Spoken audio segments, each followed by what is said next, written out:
Radhe Radhe Govinda Govinda Radhe Radhe Radhe Govinda Govinda Radhe. Candrika, today we will hear about verse number 56.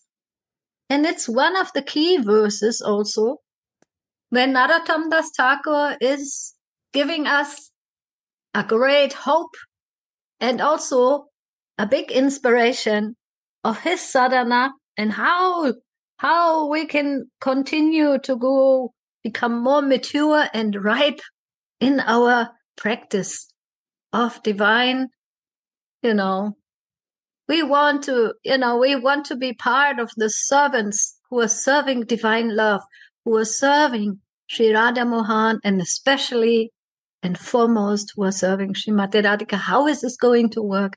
Let's hear about it. Sadhane dhyane chai siddhade tahapai Pakka pakka matra se vichara apake sadhana riti pakile se prema bhakti bhakti lakshana tattva sada. Sorry, I cannot somehow make my face more light. Now it's coming, but yeah, I guess it's enough. The treasure I desire as a practitioner, I will get when I attain my spiritual body. Siddha dehe tahapai. It's just a question of being ripe or unripe.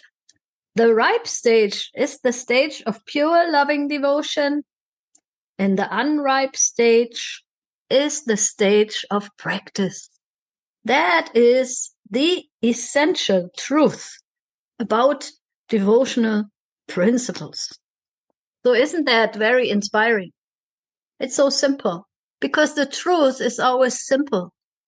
At the same time, there's many, many indications in there. What is ripe? What is unripe? How is the process to become more ripened? And that we will hear now. The essence of the truth. In the previous verse, Srila Thakur Mahashai explained how sadhana and siddhi are qualitatively identical. So what does it mean? It means sooner or later we will reach the goal. So that practice and getting the perfection of practice is on one level already the truth. Because when I practice something, like I am an, apprentice, right? For example, I'm a handyman. I work with the wood. So what do you learn first? You learn how to cut the wood, how to measure the wood, how to differentiate the different kinds of wood. Nah? There are so many different kinds of trees. And all of their woods, they have a special quality. Some are very good to make furniture. And some are not so good for making like a nice almirah or something. Some are better to make a house or so. Some trees, they grow very big and then you can make big logs. Some trees are not so big. They are small. You can maybe only cut something out of them. And you use their branches for the firewood. So it's a big art. When we are apprentices, when we are practitioners, first of all, we are learning about the different stages of bhakti, maybe also about the different teachers, about the historical background. And we hear so many things, but we always know at the end of the lesson or at the end of the apprenticeship, when my teacher, my guru, sees that I am more ripe, he will give me the treasure of what he has learned from his guru. But it comes in stages. But all the time when we are in the different stages of practitioners, we have the goal in our vision and we have the goal in our hearts. So it is simultaneously there. We are always desiring to learn and to get the, how do you say that, matura, the ripe stage in school also. We don't start with the PhD. We start with the ABCs. But at the same time, we know that there are different graduations and levels I'm going through. So sadhana and siddhi are qualitatively identical. In this Triparthi, he uses an analogy to ascertain this more firmly, to make it stick in our hearts. He says sadhana bhakti, bhava bhakti, and prema bhakti are sequential. They are qualitatively identical stages of each other. I know my Gurudev, Narayan Maharaj, he was always very eager to teach us this. What is the goal of sadhana bhakti? It's bhava bhakti. It's to become emotionally involved and also to become, to be in relationships. Relationships are emotional. They are connections. They are sambandha, means connections that are specific and getting more and more specific. For example, in the beginning, I learned, yes, I am eternal part of God, of the divine, of divine love. Yes, but at the same time, I don't know in which relationship I am. Nobody told me. So I was more or less, enjoying all the different incarnations of Krishna. I like Lord Nrsimhadev and Lord Ram, and in Srimad Bhagavatam also we have all these different stories. And we read the whole Srimad Bhagavatam, not only once, maybe 2 or 3 times. But still, my Sambandha Gyan, my relationship was not completely, arisen. I didn't have a specific relationship. I know I am a servant and I was very happy with that, to be a servant and to serve. But then later on, I meet other gurus, other teachers who say to me, you are Srimati Radhika's servant. Oh my God. Because I was also I'm very naive, I'm a very simple person also. And I thought, wow, somebody can see that I am Srimati Radhika's Dasi. It was my Gurudev Narayan Maharaj, and I believe it. I think, wow, great. He tell me, I believe him. I don't have to, try to find out myself because I am very a beginner. How can I know in which relationship? So that is already an example how sadhana bhakti will create bhava bhakti. Why? Because sooner or later, Radha and Mohan will see this servant, Sri Gauranga will see and feel the servant and will tell, oh, you have to meet this person. You have to hear from this person. You should learn from that soul. And then finally, we always go, through the steps, either in our different years of bhakti or also with our different teachers and also with the teachers in our different, eagerness to advance. But the goal is to have Prema Bhakti or to serve in Prema Bhakti. To serve, we could say, Srimati Radhika, who is the personification of Prema Bhakti and who is the divine goddess of all kinds of prema, all kinds of love that is, offered to Krishna as our heart and soul. So they are qualitatively identical, but they are also sequential, means they come in graduations. So these graduations, they need not to be the same with everybody. Because even from past lives, from past impressions in our hearts, we have different backgrounds. Some people, they go through the church, they go through university, they go through, different stages. But some people, they end up also directly with the highest masters of their realizations. So we should not judge each other. I should not judge myself, but at the same time, I need to know that there are sequences, that there are stages, but also these stages, they depend on many circumstances. Because, for example, if I am a lot of times together with a very self-realized soul, then the dust of their realizations, their maturity will ripen my bhakti. And we know that if I have an avocado who is very raw, very, very, how do you say that? Not soft, but hard. Hard. The hard avocado, everyone knows this example. Many devotees, they love avocados because they are very healthy. So this hard avocado, how it becomes softer quickly? Because sometimes you have the case that if an avocado is very hard, means they took it from the tree when it was very unripe. And sometimes if you put the avocado by itself somewhere and you wait maybe for 1 week, oh, is my avocado getting soft? Can I offer it to Radha Mohan? You can be unlucky because the avocado might still be hard and will never get soft. But if you put the avocados, the hard avocados with some apples, then the energy of the ripe apples will go into the avocado and make her soft. And that is actually the secret in devotional service.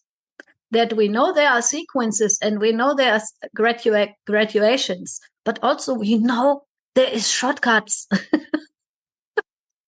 There is the hiding, the hidden path of devotion. And that is always the mercy of the Vaishnavas, the mercy of the sadhus, the mercy of the holy lands, the dust of Vrindavan, and of course also my own desire, how intense I want to pursue. So the treasure of direct loving service that the Raga Nuga Sadhaka desires as he performs his sadhana of meditating on Sri Radha Mohan's service, they will attain when he achieves Prema Siddhi in his Siddha Swarup. So the direct loving service that any devotee who is going on the path of Raga Bhakti means intense, desire to serve like the Brajavasis, like Vrindavan's inhabitants, like all the gopis, like Srimati Radhika's dasis. That is the machine to make the ripening happen quickly. But it will be achieved. It will be achieved. So, when I read or meditate this verse, it gives me a lot of hope because I know, any apple will be ripe. Any banana will be ripe. Any green banana will be ripe and any mango will be ripe. But at the same time, I aspire to be among those ripe bananas and those ripe mangoes and those ripe apples. Because that will make me ripe quickly. Because their flavor and their color and all of their softness, the mangoes, they become so soft and my God, they smell so attractive. So me as the unripe mango, the green mango, I want to go quickly to a ripe mango so that I can also develop the flavors of love, and my service may be, perfected or more loving and more, genuine, more real, less artificial and less under pressure. And that is called greedy devotion. Laul Yamai Bhakti. Greedy devotion. And the other day we were talking about this, difference or connection of Vaidhi and Raganuga. And I think it's not something that you could ever separate. Because sometimes the people, they speak about it. Oh yeah, I was in Vaidhi and that was really tough, or it was not so nice. I don't feel like it. I never feel like it.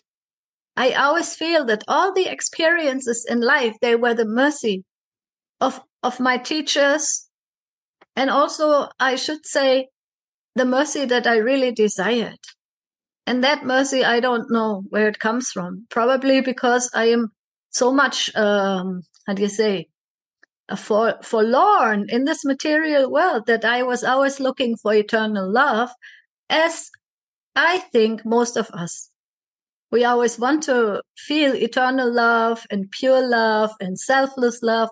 And where does it come from? It comes from, that potential in my heart that I am already that Darcy or that servant of the divine that wants to feel themselves in an eternal position again. And that is called greedy devotion.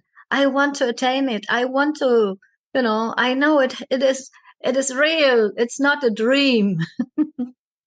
And then we are doing sadhana bhakti. Baba says this greedy devotion, it is real sadhana.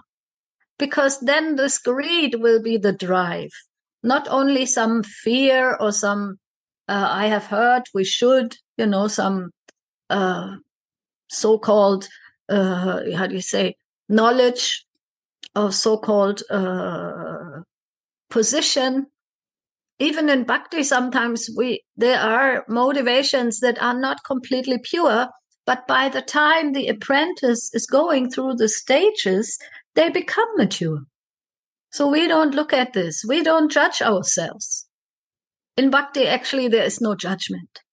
Why? Because we are all in the same boat. And we want to help each other to cross the ocean of material existence or of material limitations. And if we are together in that boat, then we better help each other and not make the boat sink. Because if one person sinks, then we all together sink. So better we help each other to row quickly. So when this lolya maya bhakti, greedy devotion, moves towards perfection, Baba doesn't say is perfected, but moves. We are all in the movement, right? We are rowing the boat. We are from A, we are going to B. So we are in the movement. We need to be moving. We cannot get stuck, because that's not so nice to get stuck in the middle of the ocean. There are many dangers in the ocean. The sun can become hot. The water can run out. We might hit any rock. We may become dehydrated. There are so many dangers in this ocean of existence. So if we have a good captain, he will always say, and row, and move. The movements need to be continuous, no? And this is greedy devotion. And then when this intensifies, that desire to move, that desire to grow, and the desire to serve, then it's called Prema Bhakti. So between sadhana bhakti, the practice, and the, higher graduations of feelings, there's only one thing. It's the movement. And the greedy desire to go towards the goal, and the good association that makes us ripe and helps us grow. And also the understanding that we are in here together. Now we are brothers and sisters, and we want to reach the goal, and we respect each other. We like to uplift each other in our journey over the material ocean to the spiritual, let's say, land. But that land is also the land in my heart and my mind. And we all know it is not an external place. It's mostly, and first of all, internal. So, and that's why, and here Baba quotes another one, the Brihad Bhagavatamrita. What is the characteristic of siddhi is the practice of the sadhaka.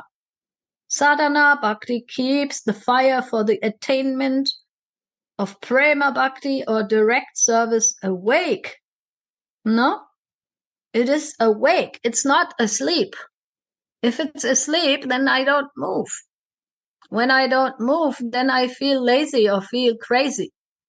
But the real motivation is to move, to be in a, to be in the movement of love. And it keeps that desire awake, means the desire is a greedy desire. It's not any kind of like, yes, I will go and then I will do that. And maybe at the end of this life. No, that's not enough. That will keep us very slow. But there must be some enthusiasm. And Baba is sharing more about this. Sadhana Bhakti always keeps the desire for the attainment of Prema Bhakti or direct service. Direct service means my service. I want to comb Srimati Radhika's hair. Or I want to massage the lotus feet of my Gurudev. I want to sit together with the Vaishnavas who have the same heart's desires. This is the nature of sadhana bhakti. And therefore the blessed author says, sadhana ye dana chai. Insatiability is the nature of bhakti. The more advanced the sadhaka becomes in his devotional practice, the more eagerness and anxiousness he will feel rising in his heart. See? It's insatiable, means it is not a thirst that can ever be quenched.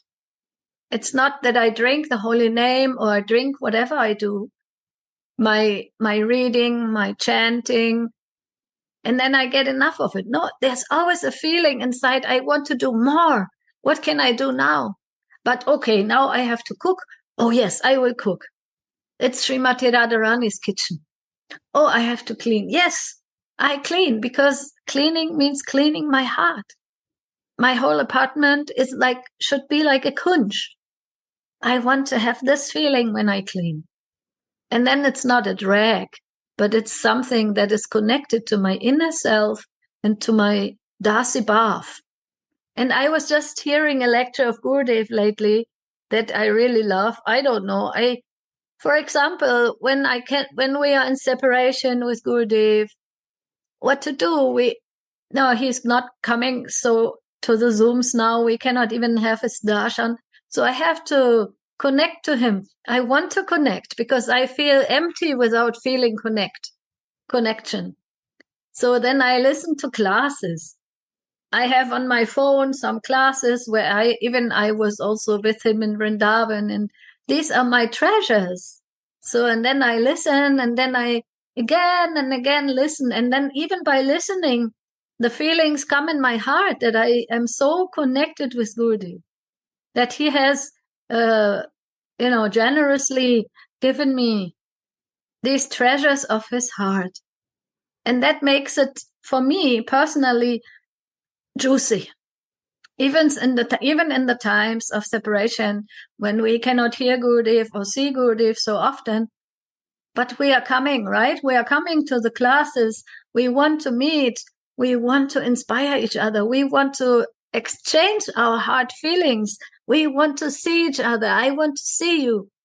Because when I see all of you who are greedy and who are so, inspiring and insatiable, means they get never enough. That really is clicking with me. Because I also don't get enough. I think it's a good thing. I read, I hear, it's a good thing. But I just don't do it because I read it, because I feel it. And I'm also, happy that I feel it.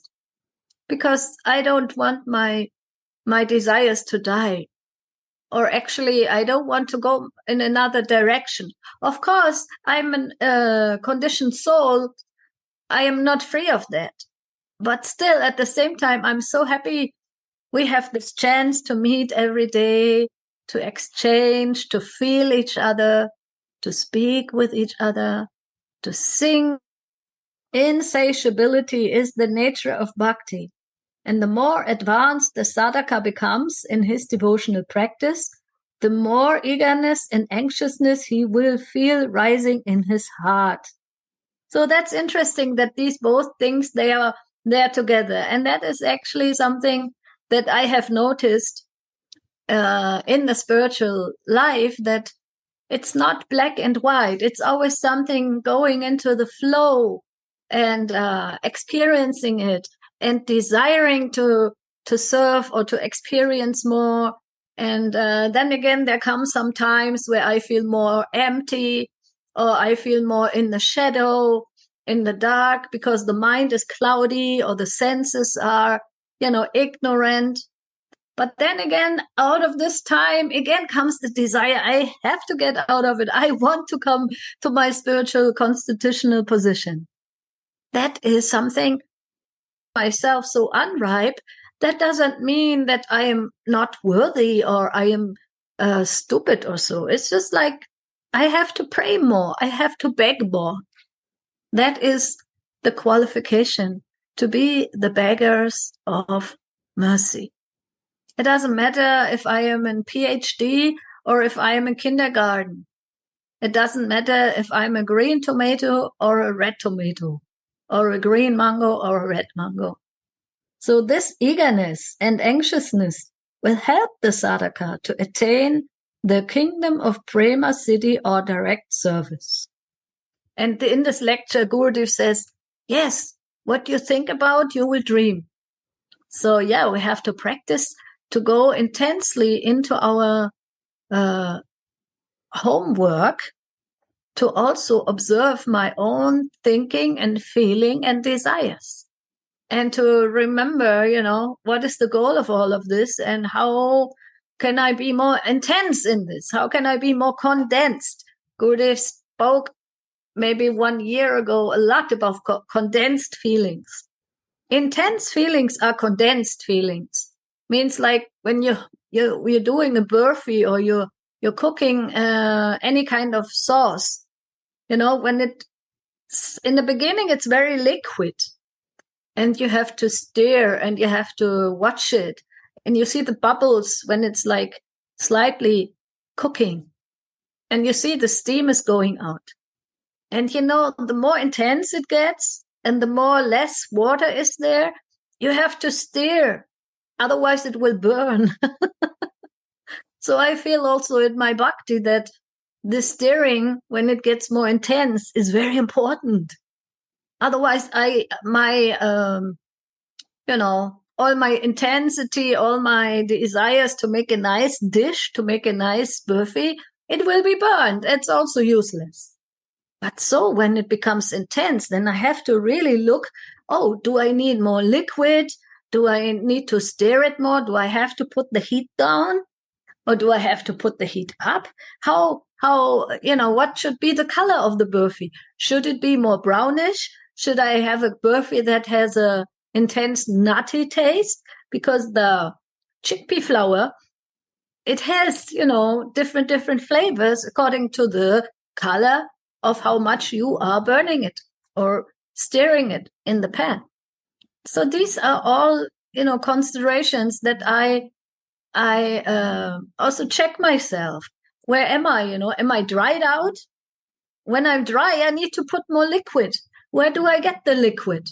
The liquid comes in association, in, hearing and exchanging of feelings, and feeling close to my friends, my brothers and sisters, and exchanging love and appreciating each other and showing love and showing interest. I become dry when I get isolated, when I get so much into my own habits and my daily, to-do list, and then I cannot share. I have a friend that he is going sometimes between Christmas and New Year's. He's going into a retreat. He calls it retreat. He calls it my withdrawal. I want to go into some, special mood of withdrawal. And I say, yeah, very good. But then I think, okay, what is the use if we all withdraw? I want to exchange love. I want to share. I want to feel you. Let's be, connected. Anyway, this is just some personal feelings that I have. Because if I really like someone, then I want to be close, right?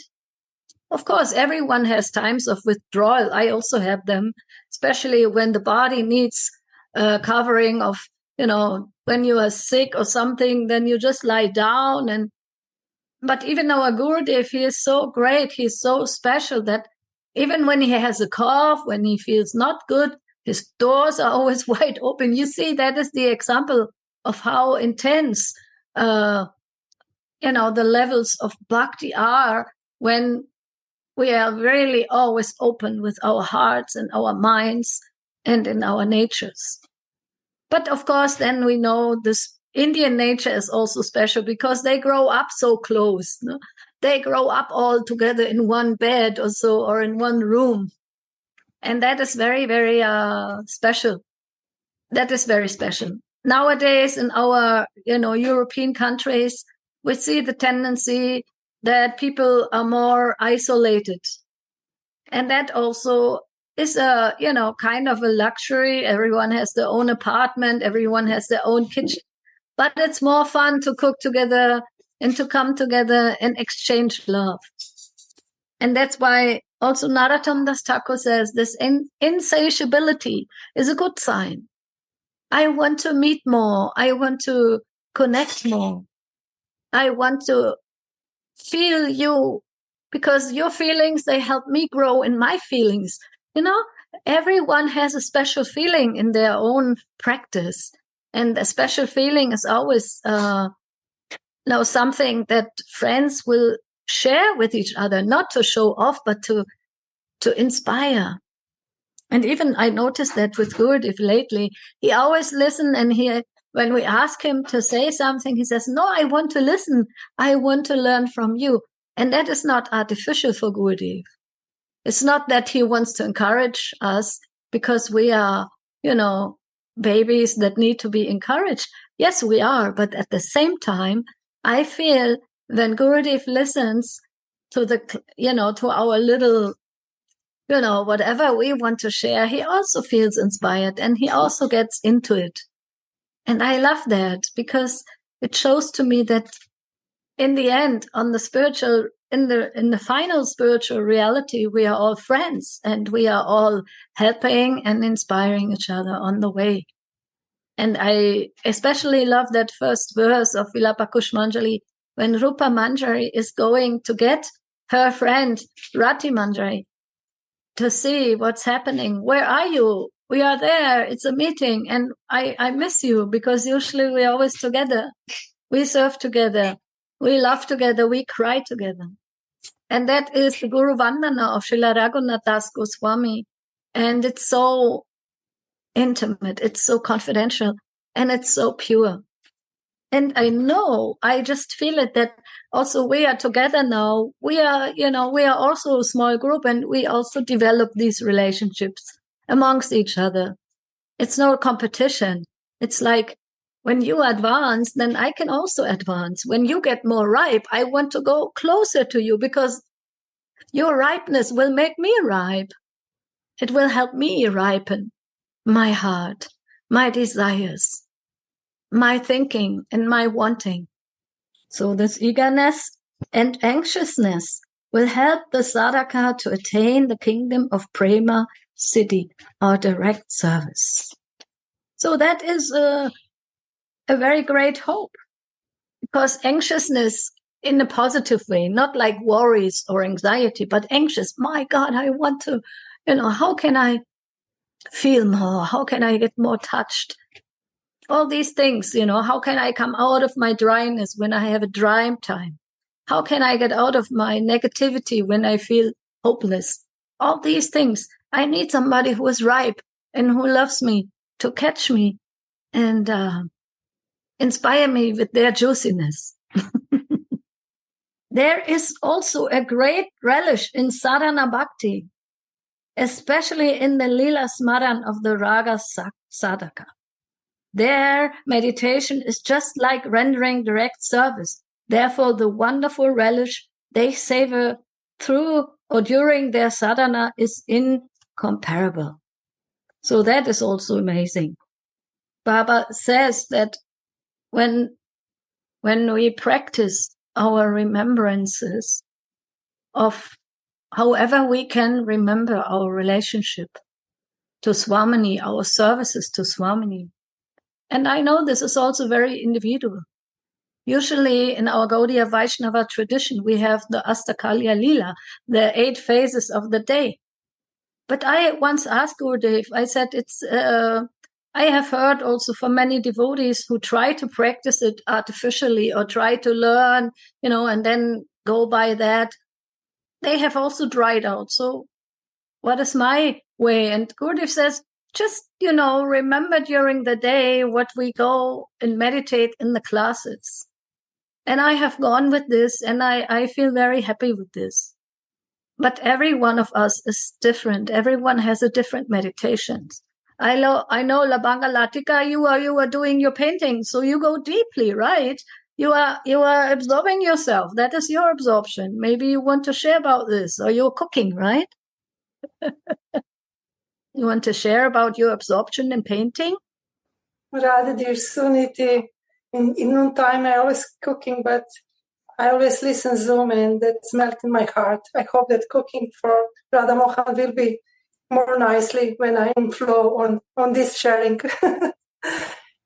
Yes, you are right. With Gurudev Kripa, when I paint, I feel special connection with him, with our Guru Manjari, and especially with verse.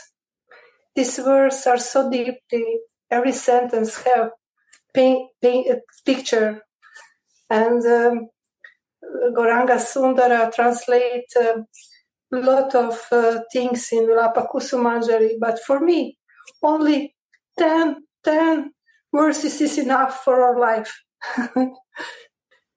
Really, because every verse has so many levels. Yeah, that's my experience in paintings. Great. And also, I want to say, my dear Suniti, sometimes I share with you some bliss, some things, because I always feel how you encourage me and give a lot of love to me, and I want to say thank you for this. I want to say thank you, because I feel your paintings, they are touching my heart. I feel how you go deeply inside, and I admire that. Thank you. See, that's what I mean when I say about we are making each other juicy, more juicy, because exchanging the love, exchanging the feelings, that is making me insatiable. I cannot always be on the same level. I'm not Siddhi. I'm just begging for mercy. But yeah, I have to tell that you are inspiring me, all of you, very much. And especially Gauravani, when he's singing, then we just go and enter into another realm, no? The mantras, the names of Srimati Radhika, they are so helpful also for deep feelings and deep cryings. And we never forget this. And I must say also, while we are chanting Gauravani, maybe you want to share on this, that, the quality of chanting, I mean, singing now with harmonium, with the melodies, it's also different. I mean, I always try to take shelter of the holy name, but now by Gurudev's mercy, the meditation has become quite different. Now it can be a meeting in the holy name. I want to share something. When I meet first time Gauravani in Zagreb, and he sing the Radharani's name, I start to cry. Really, I remember this moment. That was so deep experience for me, because I also grow more than 40 years. I'm in ISKCON and follow everything what you before say. But I feel something open in my heart. And I never say to Gauravani, but I don't know if he's here, but I feel so deep emotional moment when he sing. Yeah. Thank you for this. I don't know, is he there? Or... Yes, he's there, but he's just in shock.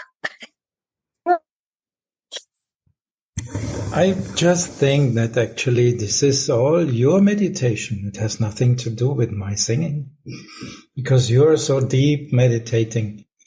It is like when someone who is very fortunate, even when he hears in Vrindavan, no, I don't think it was so. Was it in Vrindavan? I don't remember the story exactly, but there was one prostitute who was singing the glories of Krishna, and somebody was melting because of that.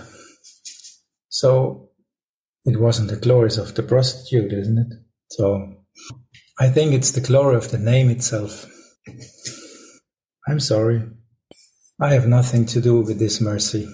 It's just flowing through us. Flowing through you. We are pipes. Pipelines. But it's true, when we actually share our feelings, they enrich.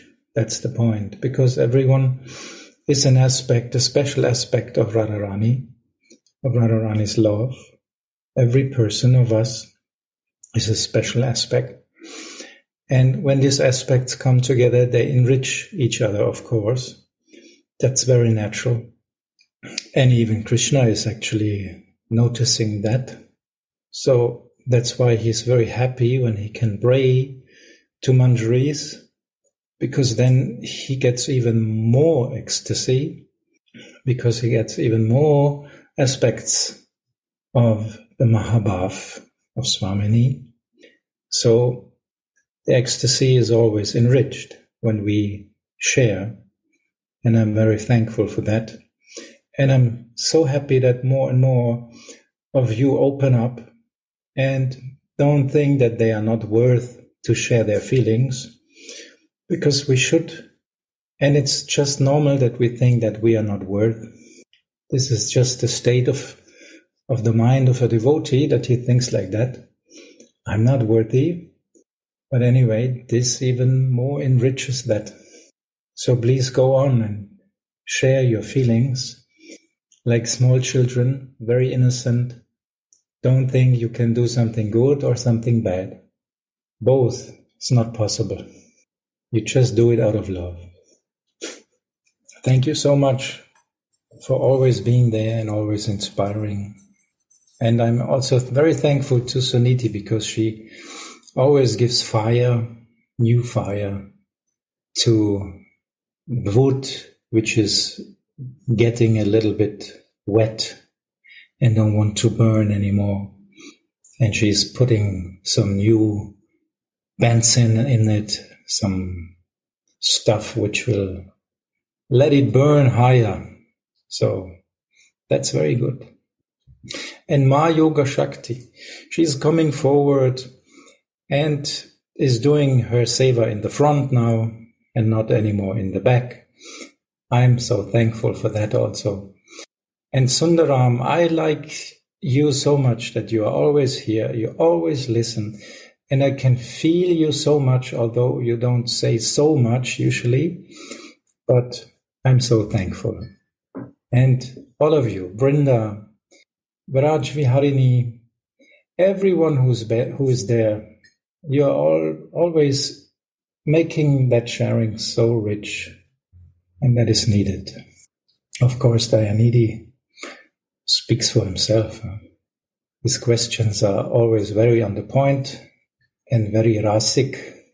And thank also for all these devotees who always make this seva, technical support, making the bass, sitting there silently most of the time, always prepared to serve all these devotees. Thank you all for that. Yes. So nice. Thank you. Thank you, Gauravani. And thank you, Lavanga, for sharing. It's so, like you said, enriching. And I think the fire is from you, Gauravani. You are giving me fire because your kirtans and your nice readings and sharings, they always have the fire of love. And like I said, we need to help each other ignite again and again when someone gets dry or wet. We help each other with the fire of devotion. And that's how it works. The Dasis, they are never alone. They are always together with their friends and helping and reminding each other. Don't miss it. Like Rupa Manjari is coming to get Ratika. Where are you? Without you, I don't feel complete. We have to, look through the holes in the conch together. My place is, you're next to me usually. Where are you? I need you by my side, because when you are by my side, then the feelings are doubling. Because we are nourishing each other's feelings, actually. That is our,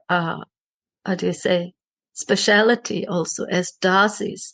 We are here to nourish, to support, to make the meeting happen, but also we cannot be without our sisters.